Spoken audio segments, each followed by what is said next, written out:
Atolotry ny aody Madagasikara ho anao. Ny fanambadian'ny Ntaolo.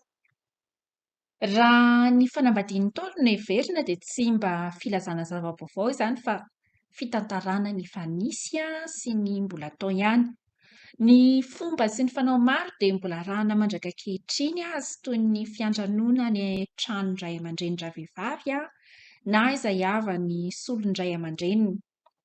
Rehefa mifanaraka ny hevitry ny roa tonta mba hifampiraraha amin'izay atao, na ny andro ampakarana, na ny isan'ny olona haka sy hanatitra, na ny tolotra hatao, na ho hena, na ho vorona, na ho vola, na tsiasiana.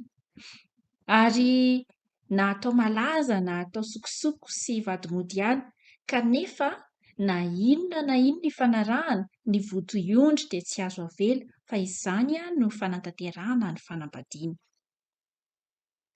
Tany aloha dia tsy mba nisy ny vola, ary na dia efa nisy ihany aza dia tsy firy no nanana azy ka dia ondry no novonoiny.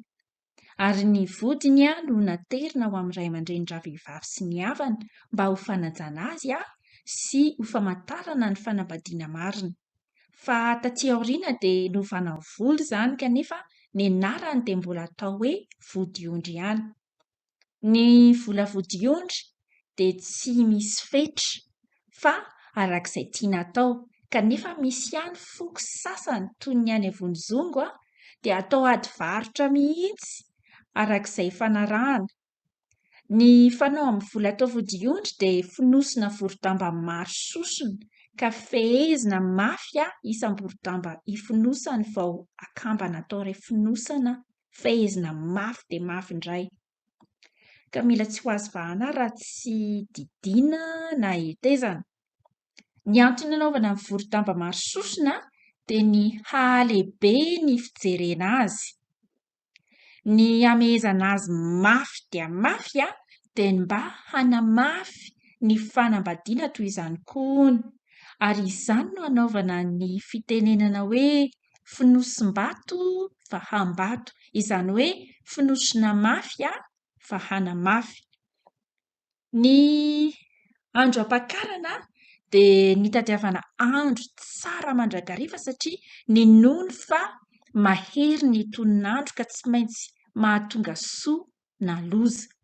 Ary ny anton'izay itadiavana andro tsara dia mba hamarinana mpanambadiana sy hamarifara, hamarodimby sy ny mba tsy hifaniohivintana sy hifanaraka am-panahy ary ny mba hifanambina sy tsy ho folaka-ndatony. Misy aza nasiany mpanandro manodidina ny fatana impito ny mpanambady rehefa tonga ao an-tranon'iray lehilahy izay vao mipetraka, mba ho taman-trano tsara hono no anton'izany.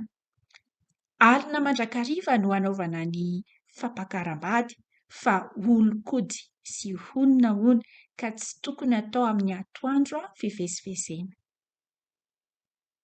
Izay indray ary no azo naroso teto amin'ny aody Madagasikara amin'ny manaraka indray.